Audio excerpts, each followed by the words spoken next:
குண்டூஸ் கிச்சன்ல இருந்து ஹெல்த்தியான முருங்கைக்கீரை சூப் செய்யலாம் வாங்க. கேஸ் ஆன் பண்ணி பாத்திரம் வச்சுக்கலாம்.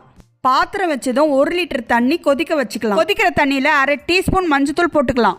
கட் பண்ணி வச்ச ஒரு வெங்காயத்தை சேர்த்துக்கலாம். நெக்ஸ்ட்டு கட் பண்ணி வச்ச ஒரு தக்காளியை சேர்த்துக்கலாம். கூடவே இடித்த 5 பல் பூண்டை சேர்த்துக்கலாம்.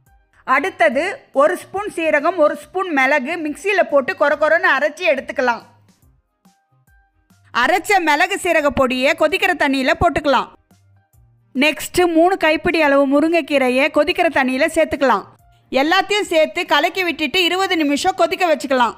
கொதிக்கிற தண்ணியிலேருந்து பாதி அளவு முருங்கைக்கீரையை எடுத்து மிக்சியில் போட்டு அரைச்சிக்கலாம். அரைச்ச முருங்கைக்கீரையை கொதிக்கிற தண்ணியில் சேர்த்துக்கலாம். இப்போ தேவையான அளவு உப்பு சேர்த்து 10 நிமிஷம் கொதிக்க வச்சுக்கலாம். கொதித்த சூப்பை வடிகட்டி ஒரு கிண்ணத்தில் எடுத்துக்கலாம். சூப்புக்கு மேலே தேவையான அளவு மிளகுத்தூள் தூவிக்கலாம். இப்போ